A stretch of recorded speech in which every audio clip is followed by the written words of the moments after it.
Si quieres ser un buen handler y saber cuándo tienes que atacar o cuándo tienes que defender a tus rivales y cuáles son las estrategias que debes seguir para ganarle, yo que tú estaría muy atento a este vídeo porque hoy te voy a traer una guía sobre el mid handling para que sepas lo que tienes que hacer como entrenador desde el minuto 1 que pisas la tarima con uno de tus atletas. Muy buenas chicos, chicas, ¿qué tal? Bienvenidos un día más a mi canal de YouTube. Cojan papel y boli como siempre, que la clase de hoy viene interesante y viene interesante de verdad. Además, me he comprado un micro nuevo que suena de puta madre, así que ya no tenéis ninguna excusa ni os podréis quejar de que Lucio me está rompiendo los oídos, etcétera, etcétera.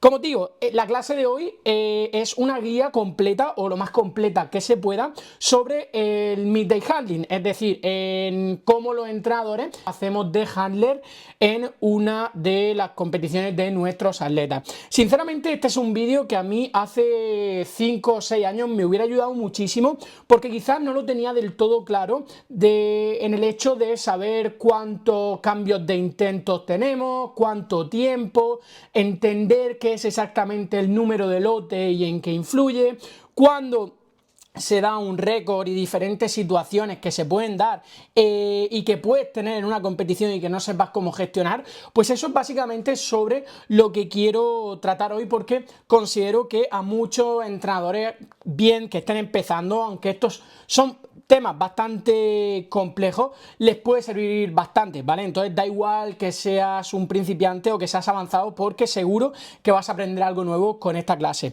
En primer lugar, ¿vale? Para entender sobre qué vamos a hablar, es entender qué es la figura del handler, ¿vale? La figura del handler se diferencia de una figura del entrenador, básicamente porque el entrenador es el que pauta pues el entrenamiento, el que periodiza, el que programa y el que en última instancia dice pues cuáles son los intentos que debe seguir el atleta dentro de la competición.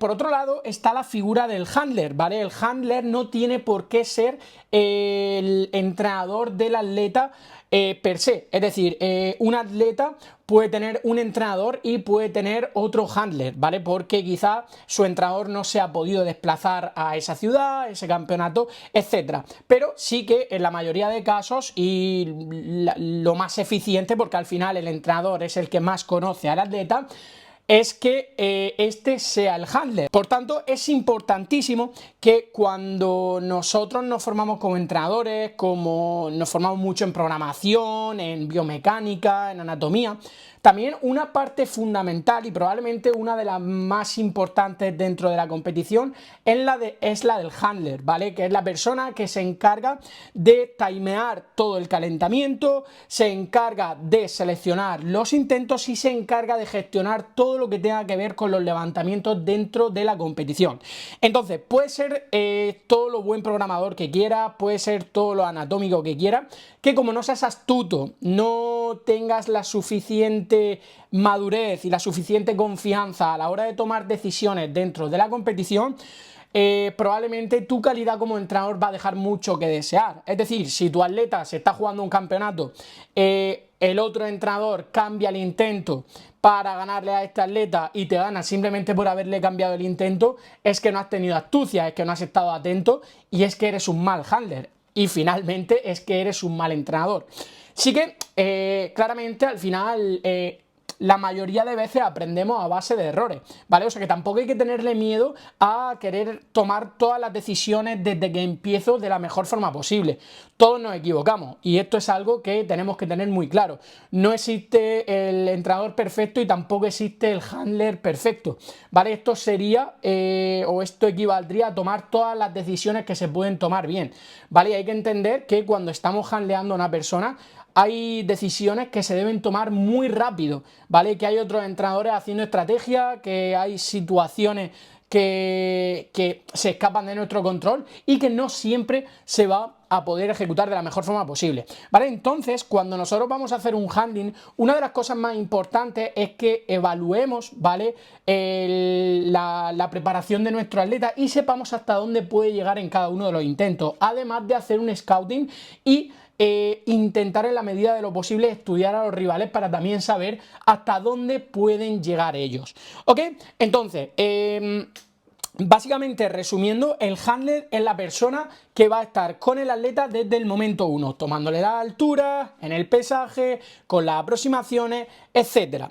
Esta persona tiene que ser una ayuda tanto física como moral. Es decir, yo siempre digo que el handler es el ejemplo del atleta. Es decir, cuando tú veas a un atleta muy nervioso, un atleta que no decide bien, un atleta que está desconcentrado, probablemente su entrenador está también un poco así. Cuando tú veas a un entrenador serio, a un entrenador concentrado dentro de la competición, probablemente eso se contagie hacia sus atletas, ¿vale? Por tanto, nosotros como handler debemos transmitir esa confianza y esa seguridad a la hora de decidir y a la hora de ejecutar todos nuestros actos. Para seguir, ¿qué es lo que tenemos como handler que hacer antes de una competición? Es decir, llegamos al pabellón, nos encontramos con nuestro atleta, ya hemos medido la altura y ya sabemos cuál es su peso. En primer lugar, lo que tenemos que hacer es analizar el peso de nuestro atleta en relación con nuestro oponente. Es decir, ¿nuestro atleta pesa más o pesa menos? Esto va a ser determinante porque, como todos sabemos,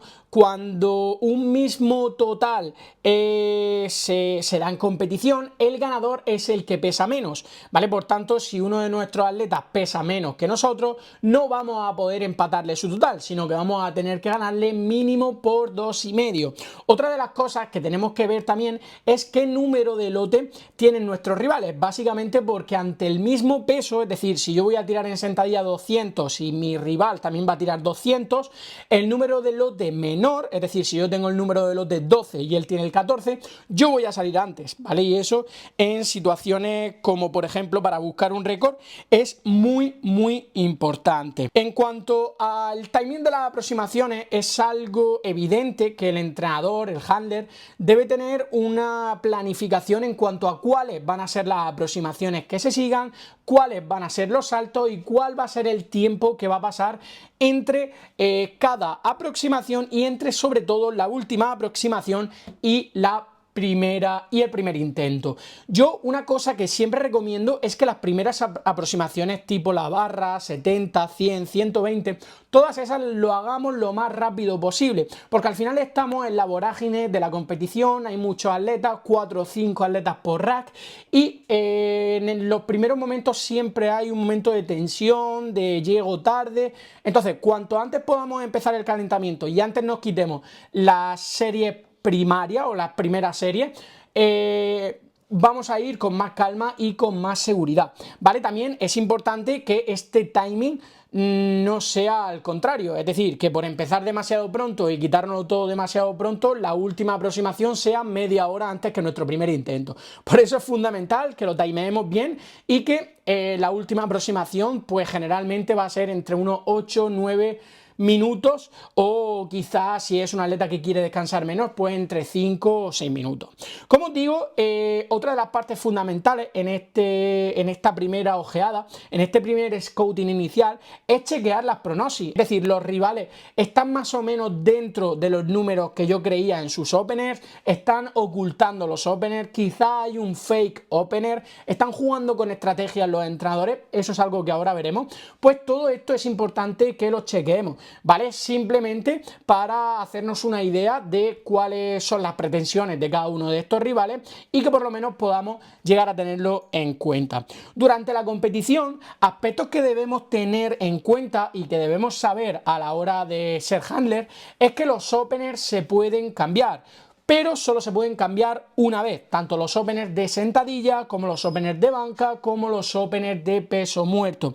Si perteneces al primer grupo, estos cambios se pueden hacer 3 minutos antes de que empiece tu grupo a funcionar, y si eres del segundo grupo, 3 atletas antes de acabar ese primer grupo. Si te pasa ese tiempo, no vas a poder cambiar el opener, y si cambias el opener media hora antes y luego quieres volver a cambiarlo, no puedes cambiarlo.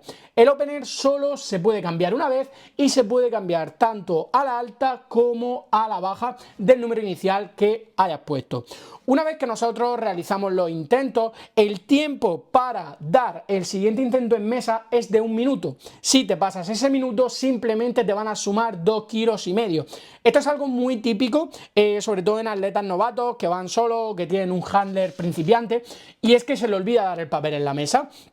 Cuando ocurre esto, como he dicho, pues si has abierto, imagínate, en sentadilla con 150, directamente se te sube a 152,5. Es una putada y por eso hay que estar atentos. Simplemente tienes un minuto para cambiar ese... O sea, simplemente tienes un minuto para dar el intento. En cuanto a los segundos intentos, también hay gente que se pregunta si se pueden cambiar y no se puede cambiar ni en sentadilla, ni en banca, ni en peso muerto.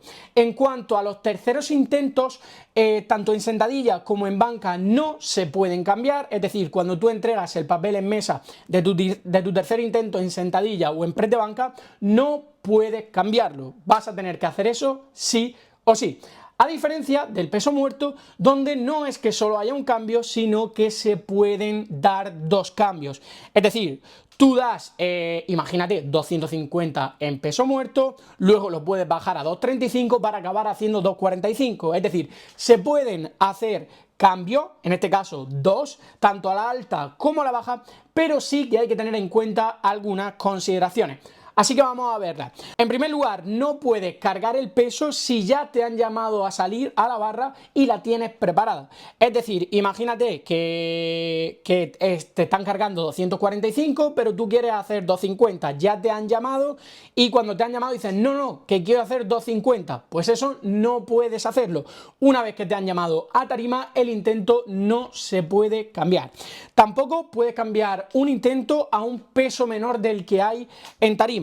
Es decir, si el atleta, imagínate, hay un atleta que está haciendo 2.45, ¿vale? Y tú tenías pensado hacer 2.50, pero luego bajar a 2.40, no puedes bajar a 2.40 básicamente porque en tarima ya están con 2.45, ¿vale? Para bajar a 2.40 tienes que cambiar el intento antes de que haya ese peso en la barra, ¿vale? Aquí una cosa que sí que es importante es saber el número de lote. Imagínate que tú querías hacer 2.45, ¿vale? Tienes puestos 2.50, en la tarima hay 2.45 con número de lote 12 y tú eres el 15, entonces sí, te esperas a que este tire porque tiene un número de lote menor y ya, si falla o si acierta, ahí es cuando puedes cambiar tu peso, ¿vale? Y puedes meter esos 2.45 porque tu número de lote es mayor, ¿vale? Tu número de lote es mayor, hay el mismo peso en la barra y todavía no te han llamado para salir, ¿vale? O sea que es importante que sepamos esto. Si en el caso de que hubiera 2.45, pero tú tienes un lote menor, ya no podrías hacer esos 2.45, te tendrías que ir por lo menos a 2.47, es decir, te tendrías que ir 2,5 kilos más. O sea que eso es muy importante que lo sepamos. Empezando por la sentadilla, es un movimiento, el primer movimiento, que siempre suele ser el que genera un poquito más de nervio, un poquito más de incertidumbre, básicamente porque, como comento, es el primer movimiento. En este movimiento siempre hay dos pensamientos, ¿vale? Y siempre hay dos corrientes. La corriente de no ir a un RPE10, asegurar un 3D3 y dejar margen para llegar bien en cuanto a fatiga al peso muerto, o la de vaciar el tanque porque quizá tengas que apretar en ese subtotal porque tu rival tiene un mayor peso muerto y tengas que pues sacar todos los kilos que puedas en sentadilla, ¿vale? Por lo que lo primero es, ¿cuál es tu estrategia? ¿Vamos a vaciar el tanque o vamos a dejar un poquito de margen? ¿Vale? Eso es lo primero que tendríamos que ver en sentadilla. Si nos estamos jugando un récord o una medalla, claramente aquí no vamos a controlar el tanque, aquí vamos a ir a por ese récord o vamos a ir a por esa medalla, siempre y cuando la medalla sea más importante que el objetivo final. Es decir, si no te estás jugando un puesto, ¿vale? Y eres un squat specialist y te estás jugando esa medalla, pues claramente vas a ser agresivo y te vas a vaciar, no vas a dejar nada en la recámara, ¿vale? Por eso lo primero y lo más importante es saber cuál es tu objetivo principal. En cuanto a la selección de intentos, ¿vale? Yo siempre recomiendo que en categorías pequeñas y en mujeres los saltos sean entre 5 y 7,5 kilos. Básicamente porque en esta atleta el hecho de dar saltos pequeños hace que no perdamos kilos si fallamos y sobre todo que los saltos entre intentos den confianza. Es decir, si tú haces un salto de 12 kilos, de 15 kilos, incluso de 10 kilos, probablemente la atleta se sienta muy desconfiada, porque es un salto muy grande y un salto en el que no va a estar segura, ¿vale? Entonces saltos de 5, 7 kilos y medio, por ejemplo, del primero al segundo 7 kilos y medio, abro con 120, subo a 127 y en función de los 127 pues vemos si metemos 132, incluso 135 si voy volando y meto otro salto de 7 kilos y medio, ¿vale? Pero al final estos saltos de 7, 5 kilos nos van a dar una capacidad para ir ajustando. En cuanto a hombres y categorías grandes, los saltos ya sí que van a tener un baremo mayor entre 5 y 20 kilos, es decir, va a haber atletas que les gusten los saltos y que les vengan bien saltos de 20, 17, 15, ¿vale? Y que después se beneficien quizá de un salto más pequeño de entre 10 y 5 kilos, es decir, atleta que abre con 2.40 en sentadilla, salta a 2.57 y luego salta a 2.65, ¿vale? Primero hacemos un salto de 17 kilos y medio y luego un salto de 7 y medio, ¿vale? Lo importante es que del primero al segundo aseguramos y que el segundo nos diga para cuánto estamos. En cuanto al press de banca, ¿vale? Aquí es el movimiento donde tenemos que ajustar más las expectativas. Es decir, el equipamiento es diferente, ¿vale? El equipamiento, pues me refiero al rack, que suele ser un rack más duro, que la tarima suele resbalar, ¿vale? Son pues cosas que suelen pasar generalmente dentro de la competición, o que las órdenes pues son muy largas en cuanto a inicio, en cuanto a press, ¿vale? Pues todo eso tenemos que tenerlo en cuenta para nuestra selección de intentos. Esto ya lo hablamos en uno de mis anteriores vídeos, o sea que si lo queréis ver tranquilamente, ahí lo tenéis, ¿vale? Aquí lo estoy diciendo de forma rápida. En cuanto a mujeres y categorías pequeñas, igualmente haremos saltos de 2,5 kilos a 5 y en hombres haremos de 5 a 10. Y en peso muerto, aquí está la clave, y es que no vamos a buscar nuestro 1RM, es decir, vamos a buscar lo que necesitemos para conseguir nuestro objetivo, ¿vale? Uno de los errores principales sería estar jugándote una categoría y estar pensando en que tienes que hacer récord de peso muerto. No hay que hacer para lo que estemos en peso muerto, sino lo que necesitamos para ganar, ¿vale? Aquí, pues, en mujeres y categorías pequeñas vamos a dar saltos de 5 y 10, y en hombres y categorías más grandes vamos a dar saltos de entre 7 y 25 kilos. Entramos ya en los términos de atacar y defender y evaluar el subtotal, ¿vale? Como primera parte de la competición. Una vez que hacemos la sentadilla y la banca, aquí es realmente cuando acaba esa primera parte de la competición y es cuando tenemos que empezar a ver cuál va a ser la estrategia que vamos a seguir en peso muerto. Analizando uno de los últimos campeonatos en los que he estado, que es el Sub Junior 2025, vamos a entender estos términos de defender y atacar. Bueno, defender es cuando tu atleta tiene más subtotal y tienes que asegurar los intentos de peso muerto, básicamente para guardar tu posición. Es decir, tu rival finalmente decidirá en peso muerto y tendrá que meter más kilos que tú para contrarrestar ese subtotal que tienes tú por encima de él. Cuando tienes que atacar es básicamente lo contrario, cuando eres uno de esas personas que tiene un subtotal menor y que por tanto va a tener que meter un peso muerto que iguale esos kilos o que supere los kilos que necesita para superar ese subtotal, ¿vale? Entonces, yéndonos a este campeonato, ¿vale? Que es uno de los últimos campeonatos en los que he estado, que es el Sub Junior 2025, tenemos en primer lugar a mi atleta Ignacio López Carvajal con un subtotal de 362 kilos y medio, ¿vale? Con 220 y 142 kilos de sentadilla y de banca, ¿vale? Y vemos cómo tendríamos que defendernos de José del Fresno, ¿vale? Que está simplemente a 2,5 kilos, es decir, José tiene que meter 2,5 kilos más que nuestro peso muerto porque pesa menos, ¿vale? Entonces, para igualarnos, tendría que meter 2,5 kilos más en peso muerto. Por ejemplo, Aniol Lagresa, ¿vale? Que es el número 13, tiene un subtotal de 350 y también pesa menos, por lo que necesitaría para ganarnos sería esperar al último intento y meter 12,5 kilos más, ¿ok? Entonces, esto es parte fundamental, el hecho de que entendamos y analicemos el subtotal y entendemos qué necesitan los demás y qué necesitamos nosotros para una posición u otra, ¿vale? Aquí es donde es clave también el hecho de quién pesa más y quién pesa menos. Como vemos, nosotros somos los más pesados, ¿vale? Entonces no podríamos empatar a kilos con nadie, es decir, como mínimo deberíamos ganar por 2,5. Tenemos el peso perdido contra todo. Entonces, siendo los demás, ¿vale? Si nosotros tuviéramos que atacar, si soy José del Fresno, simplemente tengo que sacar 2,5 2,5 kilos a mi peso muerto, es decir, si yo hago 250, él tiene que hacer 252, y por ejemplo, Aniol, si yo hago 250, él tiene que hacer 262,5, que es finalmente lo que pasó, y la verdad que lo hizo bastante bien, ¿vale? Aquí os muestro el hecho de que en muchas ocasiones cuando estás, puedes estar atacando y también puedes estar defendiendo, ¿vale? En el tercer intento, Aniol, ¿vale? Puso 267,5 kilos y yo puse 250 kilos. Es decir, yo empujé a Aniol a hacer 5 kilos más, ¿vale? Nosotros asegurábamos este tercer intento, nos quedábamos con 612 y a la vez estábamos también jugando con José del Fresno, ¿vale? Intentando que pues no se hiciera con esa posición, ¿vale?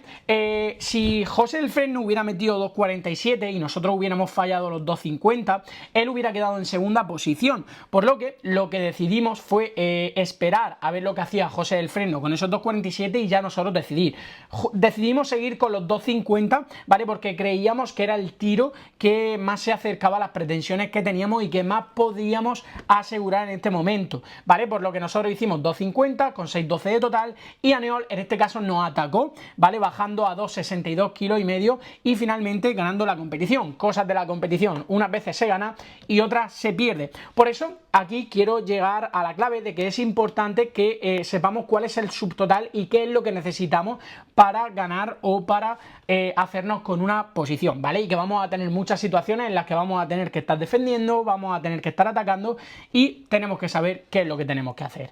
Bueno, en cuanto a las estrategias como handles que tenemos, ¿vale? Y la capacidad para despistar a nuestros rivales, existen muchas, yo voy a enseñar en este caso 4 para que las podáis hacer y para que las tengáis en cuenta. En primer lugar, la ocultación de openers, ¿vale? Cuando tú no das unos openers reales, imagínate que tus openers son 240, 180 y 240, si tú pones 70, 70 y 70 y das el papel del cambio de intento 3 minutos antes, los demás rivales solo van a saber qué es lo que vas a hacer cuando vas a empezar la competición y no saben lo que vas a hacer ni en banca ni en sentadilla, y puede ser una buena estrategia el hecho de que no sepan por dónde vas a ir. Si tú pones tus openers, claramente se sabe más o menos los saltos que vamos a dar, se sabe más o menos qué es lo que vamos a hacer y por dónde vamos a estar, pero ocultando los openers, es decir, poniendo 70, 70, 70 y introduciendo el cambio de intento 3 minutos antes de comenzar, pues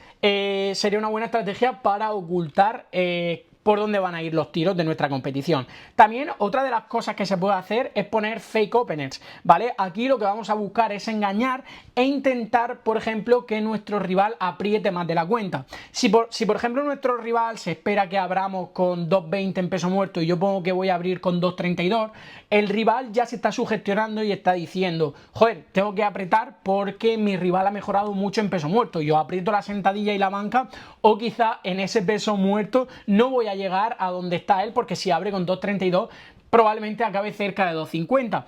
Por eso es fundamental y una buena estrategia lo de hacer fake opener, ¿vale? Sí que es cierto que tienen que tener sentido. O sea, si tu peso muerto es de 2.20 y pones que vas a abrir con 2.30, pues claramente eso no se lo va a creer nadie, ¿vale? También una forma distinta de hacer ese fake opener, en vez de poner que vas a la alta, vas a la baja. Es decir, vas de underdog. Pones en peso muerto, si tu peso muerto pues vas a abrir realmente con 2.20 y tú pones que vas a abrir con 200, pues los rivales dicen, ah, mira, esto va flojito, no llega bien en peso muerto. Pero luego das la sorpresa y te pones ahí con ese total apretándole, lo cual también pues al final produce nervios, produce sugestión, etcétera. En tercer lugar, ¿vale? Otra estrategia, esta es una estrategia para pesos muertos muy potente, es la de un placeholder, es decir, cuando tú tienes el peso muerto más pesado de toda la sesión, ¿vale? O tienes un peso muerto muy grande en relación a tu rival, lo único que tienes que hacer es dar un peso muy alto asegurándote de que vas a salir después de él, ver lo que él hace y meter y meter un peso con el que simplemente tengas que ganar. Es decir, imagínate, necesitas 37 kilos más que él hace 300, tú pones 350, si metes esos 300 necesitas 337 y si no los metes, pues puedes jugar y puedes meter lo que quieras porque ya le has ganado. Él mete los 300 y tú de esos 350 bajas a 337 porque necesitas 37 kilos más que él, ¿vale? Metes esos 337 kilos, lo aseguras y así has asegurado esa plaza, ¿vale? En cuarto lugar, el hecho de chipear los récords es algo que mucha gente no sabe y que mucha gente no hace. Cuando nosotros chipeamos los récords, eso simplemente es meterle un chip de 0,5, ¿vale? Como puede ser un récord de 198, de 200,5. Lo que estamos haciendo realmente es sumar 2,5 kilos. Es decir, imagínate que empatamos a total con otro atleta, ¿vale? Pero nosotros pesamos más, ¿vale? Si empatamos a total y pesamos más, hemos perdido. Pero si tenemos ese 0,5, ¿vale? Le estaríamos ganando. Es como si tuviéramos 2,5 kilos más. Por lo que ese chip, ¿vale? Ese chipear los récords es muy, muy, muy importante y nos puede salvar una competición. Entrando en los récords, ¿vale? Un error muy común cuando chipeamos también los récords es no tener ni puta idea de lo que meter. Es decir, pues voy a meter 194, voy a meter 194 y medio. En muchas ocasiones esto se hace sin sentido. Lo que intentamos es chipear los récords de los múltiplos de 2,5. Imagínate, tenemos un récord, el récord está en 190 en sentadilla. Pues metemos 190 y medio. ¿Para qué vamos a meter 191 kilos y medio? Me estoy jugando un kilo de más y realmente no me va a beneficiar en nada, ya que ese 0,5 está sirviéndome como 2,5. No sé si me explico, que al final no es voy a meter un récord y ya está. Pongo otro ejemplo. El récord es 191. Meto 191 y medio. ¿Para qué voy a meter 192 y medio? Al final o 192, me estoy jugando un poquito más de kilos cuando al final me va a dar el mismo beneficio, ¿vale? O sea que es importante que con récords de este estilo pues intentemos chipear simplemente 0,5 y no intentemos chipear 1,5 kilos porque no va a tener ningún tipo de sentido, ¿vale? Otra cosa es que ya nos estemos jugando un récord con otra persona, que esas son 3 situaciones que se pueden dar, ¿vale? Aquí lo que quiero son situaciones muy complejas y difíciles que se den, pero se pueden dar y quiero que sepáis cómo tenemos que solucionarlo, ¿vale? En primer lugar, un atleta A y un atleta B se juegan un récord de España, ¿vale? El récord son 145 kilos y para superarlo pues hay que hacer 145 y medio, 146. El atleta A hace 140, 145 y medio de segundo y 148 de tercero. Y nosotros, que somos el atleta B, hacemos 135, 140 y 145 de tercero. Cuando nosotros hacemos nuestro segundo con 140, metemos 145 y medio porque nosotros no sabemos si él realmente en su segundo, que sale después con 145 y medio, lo ha metido, por lo que optaría a ese récord. ¿Qué pasa? Si ese atleta falla, nosotros podríamos hacer 145 y medio, pero es que si lo mete, a nosotros directamente nos suben 0,5, y medio, es decir, nos suben a 146 en nuestro tercer intento, ¿vale? Por lo que estaríamos pudiendo hacer el récord en ese tercer intento a pesar de que él en su tercero no lo vaya a subir. Por eso quizás nosotros hacemos 146 y él falla 148, ¿vale? O sea que es importante que sepamos que en nuestro tercer intento podemos equiparar su segundo si él mete el récord en el segundo. En otro caso, ¿vale? En un atleta A y atleta B se juegan un récord. Esta vez el récord es 299 y medio y necesito 300, 300 y medio para superarlo. Atleta A, ¿vale? Misma situación, hace 200, 280, 300 y 308 de segundo. Y nosotros hacemos 260, 280 y 300, ¿vale? Es la misma jugada que en el primer caso, esperando que este falle su segundo, pero cuando es un número exacto, ¿vale? Como 300, 302 y medio, 305, ¿vale? Cuando no hay números fraccionales, el récord es del atleta que lo haga antes, ¿vale? Entonces nosotros aquí lo que tendríamos que hacer es chipearlo, ¿vale? Imaginaos, hacemos 280, él hace 280, pone 300 de segundo, nosotros no podemos ponerle 300, ¿vale? Porque si no, si él mete esos 300 milésimos de segundo, lo que va a pasar es que por hacer el mismo peso y él hacerlo antes se va a llevar el récord. Nosotros tendríamos que poner 300,5 kilos y ya esperar a que él fallara su tercero. Otra de las situaciones que se pueden dar y que es anecdótica es que en un atleta A y un atleta B que hacen un récord de total y empatan a kilos con ese mismo total, el récord es del que antes lo haga y la categoría la gana el atleta menos pesado. Es decir, imaginad, un atleta hace 503 kilos de total, otro atleta hace 503 kilos de total después.